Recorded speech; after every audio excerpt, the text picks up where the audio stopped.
Okey, kita continue lagi dengan auto transformers page 40 dan 41. Okey, page 40 adalah dia punya basic. Page 41 adalah dia punya example. Example apa? Auto transformer example 11.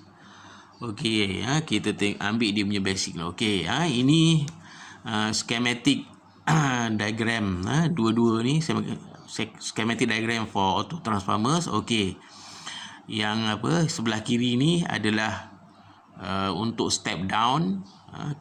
Kalau kita tengok nota kamu tak lengkap ya, kena salin balik. Saya labelkan terminal 1, terminal 2 dan terminal 3. Okey, normally dia ada satu coil, actually satu coil, tetapi dia terpisah. Walaupun terpisah tapi dia connected in series kan. Normally on top is low voltage coil, yang bawah adalah high voltage coil. Okey, so okey, kalau kalau dia step down, okey, input terminal ataupun primary dia adalah terminal 1 dan 3. Dan output terminal dia ni IP OP is stand for input output. Output terminal dia adalah terminal 2 dan 3. Itu kalau fungsi dia sebagai step down transformer. Kalau fungsi dia sebagai step up transformer, okey, kita terbalik pula terminal ni. Gini.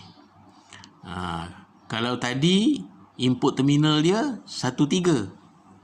Sekarang terminal 1 dan 3 ni dia jadi output.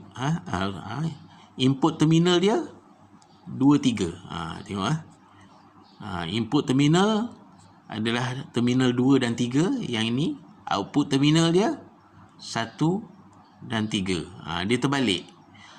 Itu kelebihan auto transformer kan. Satu keadaan terminal 1, 3 kita jadikan dia input kan, untuk dapat step down.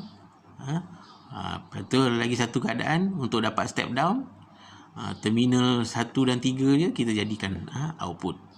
Macam itulah macam itulah keadaannya.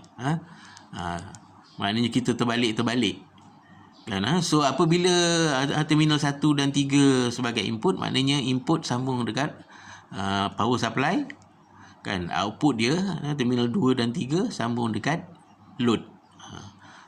Apabila dia berperanan sebagai step up kan, terminal 2 dan 3 pula kita sambung dekat power supply sebagai input, dan terminal output iaitu terminal 1 dan 3 kita sambung pula pada load. Maknanya itu yang kita nama dia auto transformer.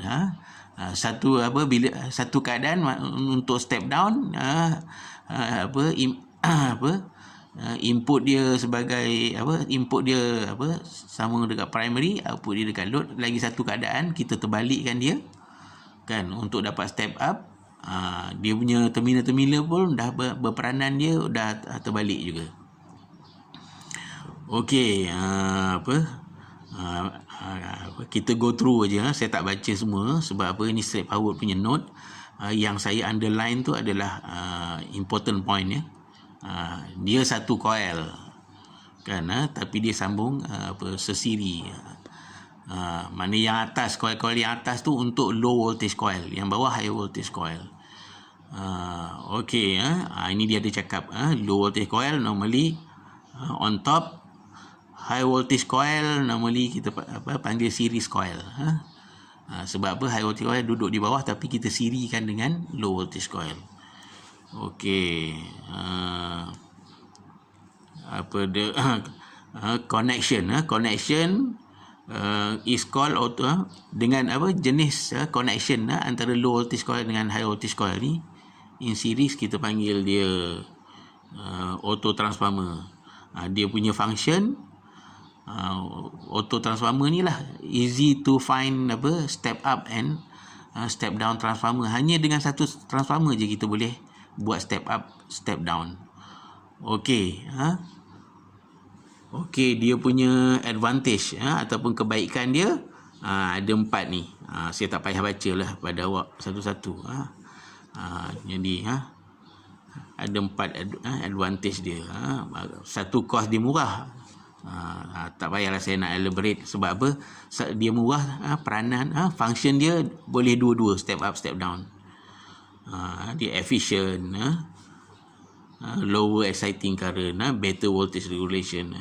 Dan dia punya disadvantage ataupun keburukan dia ataupun kelemahan dia ada 2. Larger short circuit current available and no isolation between primary and secondary.